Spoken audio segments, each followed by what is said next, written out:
What's going on, everybody? Welcome to another installment of Come On Ref here today. My name's Chris. I'm also joined here by Brandon, and we're going to be going over a few different topics here today. We got the NBA Finals Game 3 coming up. We're talking about some of the key victories the keys for Dallas to get a victory. Some predictions. We got some clips, some highlights to go over. We're also going to talk about some preseason football that's right around the corner. Caitlin Clark not on the Olympic team, and we're talking about the Guardians and the Reds last night. So, starting off, shoot, Brandon, any key things you want to just get out the rip here from Game 2 that you noticed the other night? Um, I was looking at some clips of Kyrie definitely from when he was with the Cavs in 2016. They started out with a 0-2 lead as well, and Kyrie definitely didn't play that good the first two games. I can't find his stats, but I did see that game three is definitely he turned up, and that's when they was able to get that first win to stop it from being 3-0. So Hmm. hopefully Kyrie can do that same thing this time around tonight.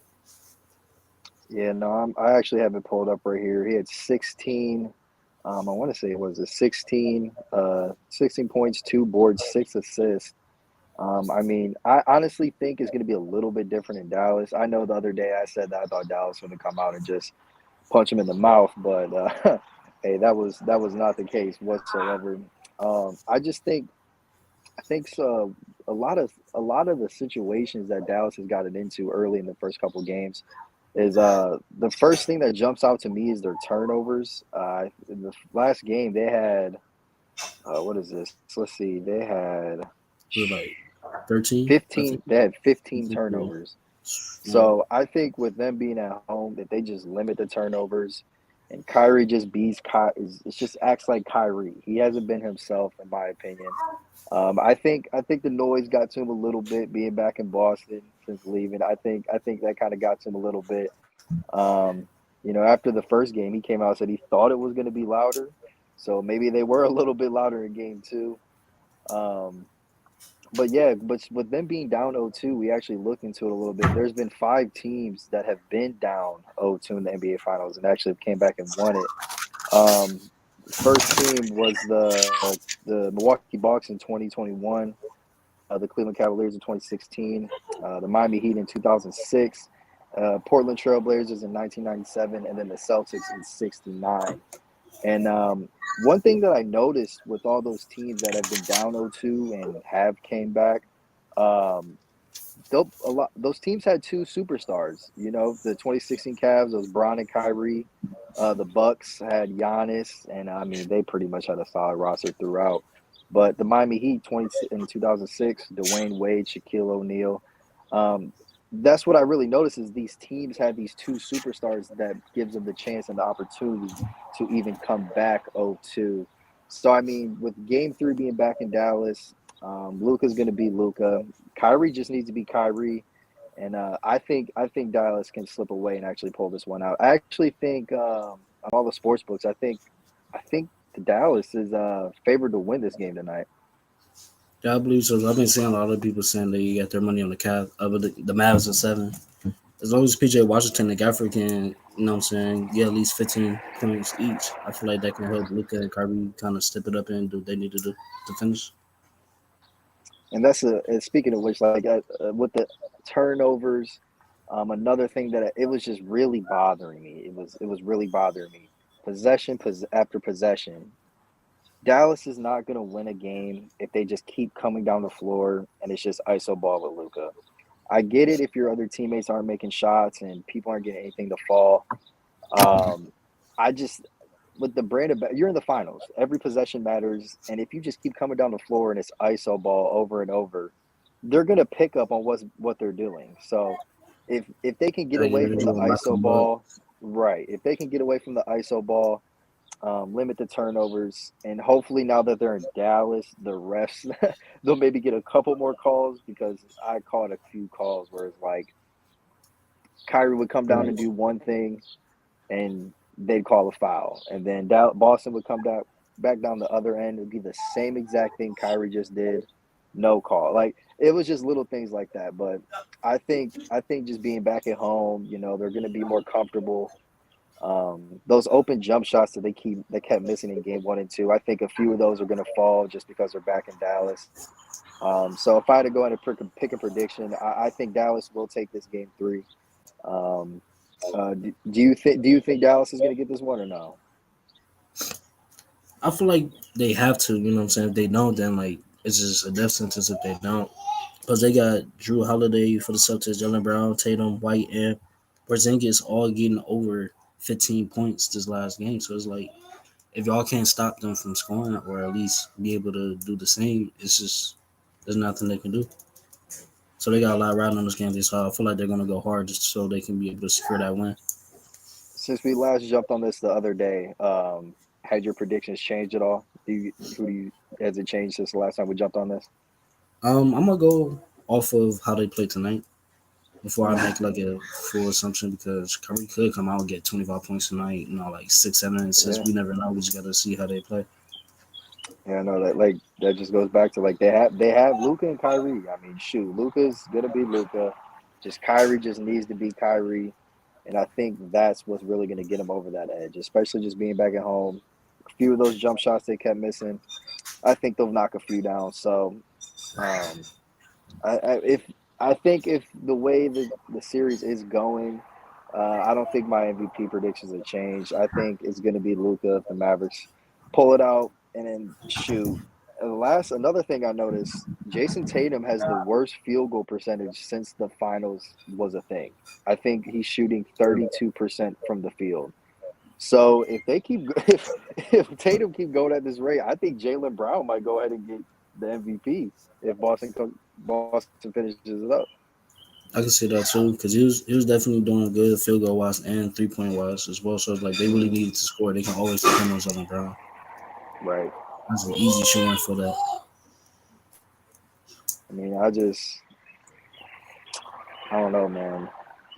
It's just the turnovers, and then Luca, like I said, Luca's gonna be Luca. If Kyrie can just get like This is 28, not new for Kyrie. Kyrie definitely always has right, his score games and then he always turns right. up.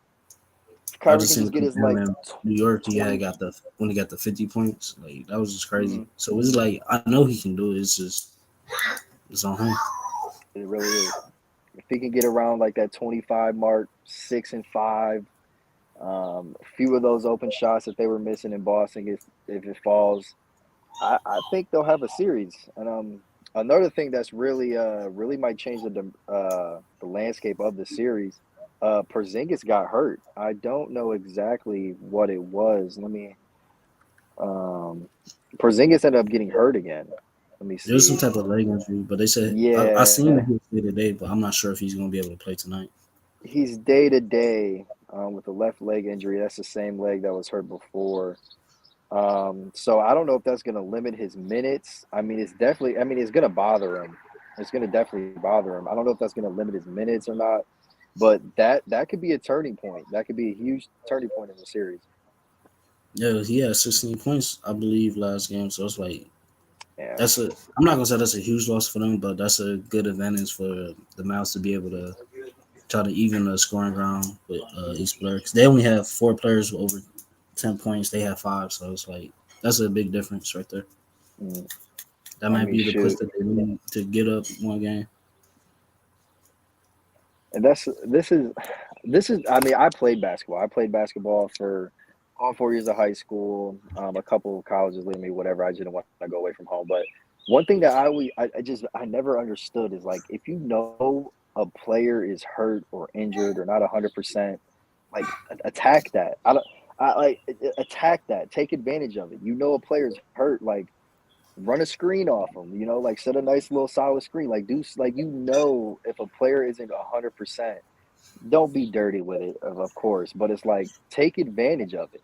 That's the Yeah, one 'cause thing that could bring the whole morale down of the whole team, especially if they see specifically what they're doing and you can't stop what they're doing. That's gonna right. bring Like everybody around. that's always been one thing I noticed. It's like I mean, like teams will either like you'll notice teams what they'll do is they know a player or two is not having a good night or something like that. They'll try to have that person beat them if they know this player's not hitting all the shots tonight, etc. They'll say, okay, well, let's try to have him beat us. Let's force him to try to beat us. It's the same thing. It's the same thing like that. It's like if you know a player's not 100%, run them off a couple extra screens. Whoever's guarding them, dump it off to whoever's guarding them, etc. But I mean, shoot, limit the turnovers. Kyrie, just get back in that Kyrie mode. Porzingis being hurt. I'm gonna take Dallas. I'm gonna take Dallas tonight for this game three. I agree. I'm gonna take Dallas as well Yeah, because they're the ones that really need this game. So I feel like they're gonna put everything they have into getting this first one. right. So then jumping on to this next up, I just want to touch on this real quick. I don't want to get too deep into it. Um, where is it at? Oh, the preseason games for the NFL. They're actually airing a lot more preseason games for the NFL this year compared to last year. I think they start airing on August 8th and they run through, I think, like the whole preseason all the way up until week one of the NFL season. So you get to see a lot of different matchups. Um, like I know one that's being shown that I saw off the rip was, I mean, the Browns are in Seattle. We get to see the Browns play the Seahawks. I think it's like 10 p.m. at night because Seattle's 3 hours behind. So Hmm. that'd be pretty cool. I mean, just to see a lot of different matchups they usually don't see throughout the season. I just thought that was pretty cool. So I just wanted to touch on that. Okay. Do you Next know how up, many games were shown last year compared to this year? let me. I can actually find that out real quick. Let me see. I know everybody Um, always wants to see like more games shown on TV, so that would be a good way to get around that yeah. and more games to the regular season. Let's see here. Aired last year. I know it's significant because they made a bigger deal about it this year because it was like a full slate of games, like every week. Um,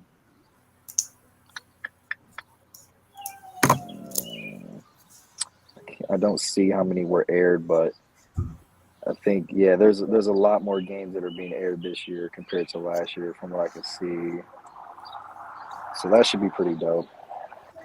Um, Next up, though, this has been being talked about everywhere. I mean, shoot, if I go on Twitter, I'm seeing something about it. If I go on Instagram, I'm seeing something about it. Caitlin Clark not being selected for the Olympic team. Now, I actually got into a couple arguments about this with my friend on Twitter.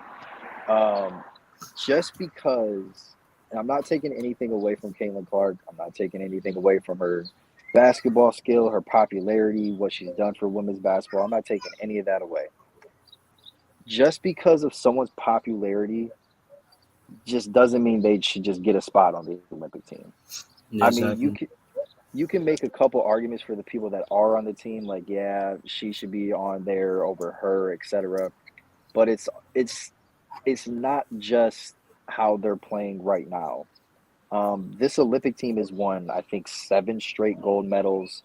They've been practicing together for 3, 4 plus months. When Caitlin was in college, and she wasn't practicing with them, but she's in college.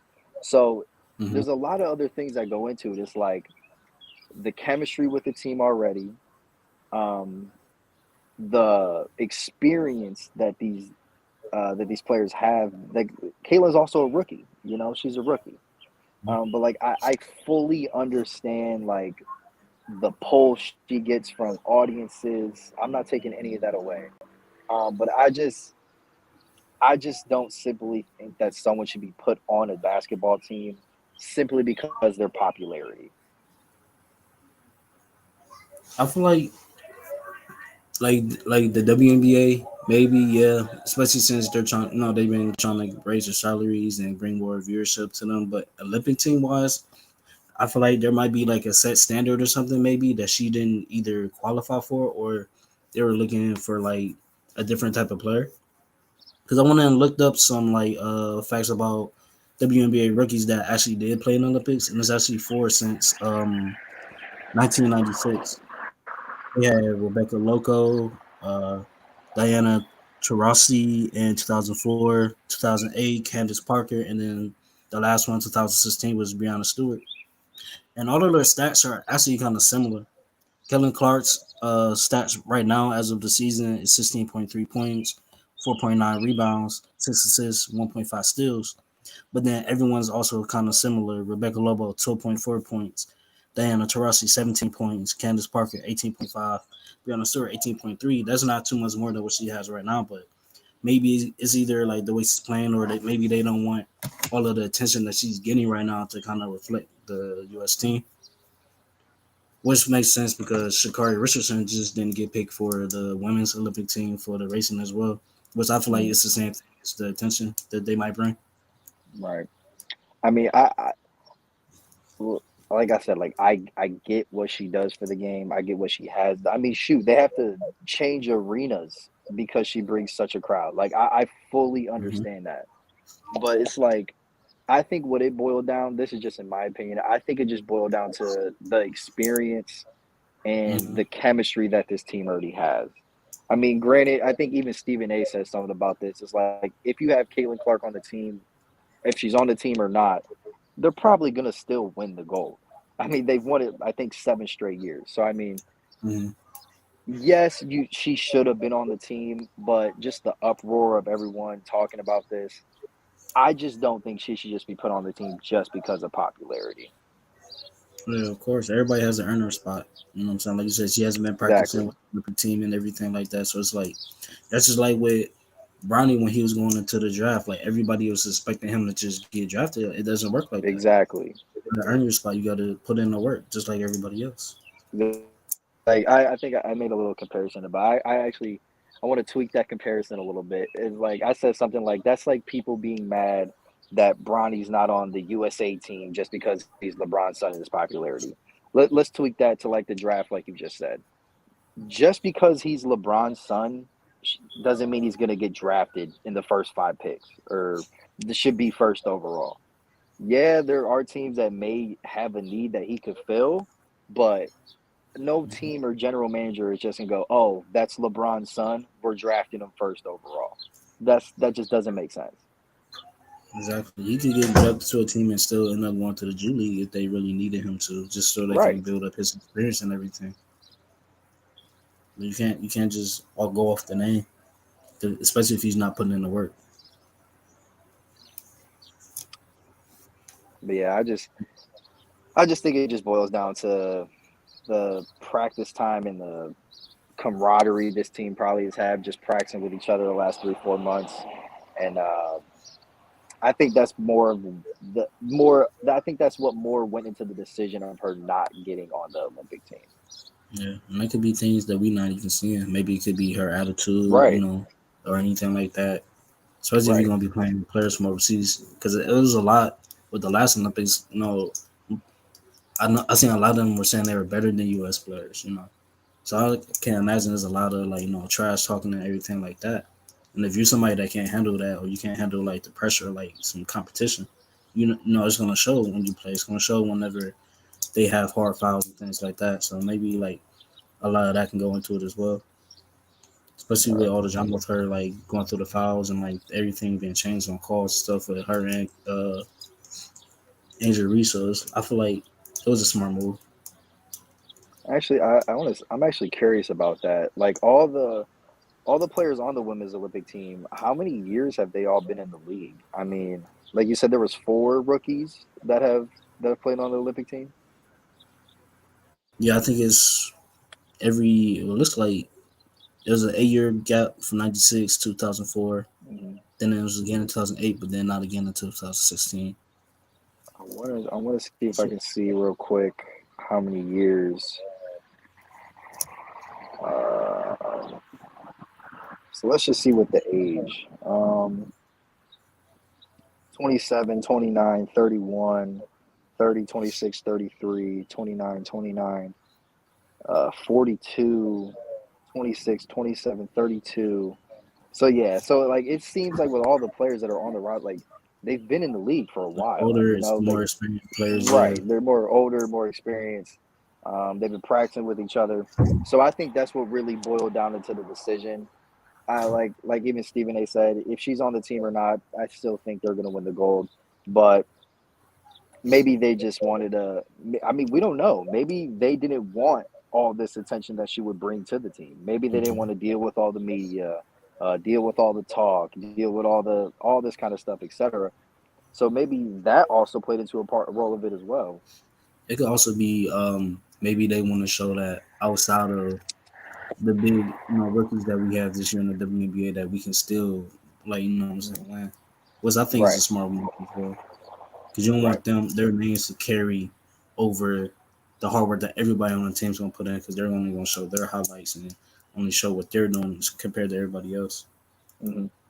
And it's like even like you just said with like putting in the work and all those kind of stuff. These they probably have been trying to do this for years. They've been, working super hard, going to the extra practices for the last 3 4 months with each other, stuff like that, and they've earned that spot. How would that really look to, or how would that really make someone feel on the team? Was like I've been doing all this extra work, putting in all this extra time, and all this, and this, and then they just get replaced for Caitlyn just because of her popularity. I don't think I that feel, really, like, you know what I'm saying? Like I don't think that'd be a good, like, I feel like that would just cause a little stuff within the team. yeah, Like, it's gonna throw off the chemistry of the team definitely. right, right. So last thing I just want to touch on real quick. The Guardians last night, man. The Guardians against Cincy. Guardians actually beat the Cincinnati Reds last night. Um, Guardians. I think it was 5-3. Was it 5-3? Um, I think it was 5-3. Let me just double check here. Um, I mean, shoot, the Guardians have been on a roll. I think they're fifth in the American League. Are they fifth in the American League standings? Or fifth in the MLB, I want to say. But no, the Guards been rolling. I've Yeah, actually. What were you? Go ahead. I think they're five. It was 5-3 against the Reds. 5-3. Let's see here. 5-3. Then they play another game today. Um, yeah, they play today. Um, yep, 5-3. Tristan McKenzie got the win. Nick Martinez got the loss. And Emmanuel Clase with another save. I still think his ERA is 0. But the guard's been rolling. They got another game against the Reds tonight. I think it might be a little bit different. BB starting. In my opinion, McKenzie kind of scares me when he starts. They got Bibby on the mound starting tonight, so I think it might be a little bit bigger of a gap of a win tonight for the Guardians. Um, I'm gonna go ahead and say 7-3. I think so. Okay. 7-3. Um, but is there anything else you want to add from the finals, the matchup tonight? Caitlin Clark, anything else? I just really feel like a lot of attention is gonna be on Kyrie, and I feel he he really needs that to kind of get a fire lit up on him to keep things going. Because I love Kyrie. I really want to see Kyrie get another championship. I don't want to see Yeah, I do him too. go out like this. It Because just you all can ties do it back. again. You got to step it up so they can carry it over. It just all ties back to the 2016 Cavs, man. Like I want to see Kyrie win this so bad. I really I want to see do. what he did in game 3 tonight. Like step it up, get them assists, the league's buckets that I know you can't get. I mean, That's the only problem because I definitely and still then got the last money. I just think that Porzingis injury is going to actually hurt them. I think that's going to hurt Boston a little bit. When he wasn't playing before, Al Horford stepped up. I mean, shoot, we saw last game Drew Holiday damn near had almost a triple double. Mm-hmm. Um, Let me go ahead and see. I think he almost did have a triple double. I think he had like 25, 7 and 8 or something. I don't know. I mean, but hey, we'll see tonight. Hopefully Kyrie locks in and just bees it is the Kyrie that we all know. Um, shoot. Yeah, Ben. Shoot. If the Guardians, I don't. If they need that elite, I don't even want to say starter. I think the lineup's almost well rounded, man. Even the bullpen's been really good. Even just Tristan McKenzie, he's just the only one that really kind of scares me just a little bit. But Emmanuel Clase, he's a world class closer this year so far. Josh Naylor's been on a roll. Um, Jose's been on a roll. They've all David Fry.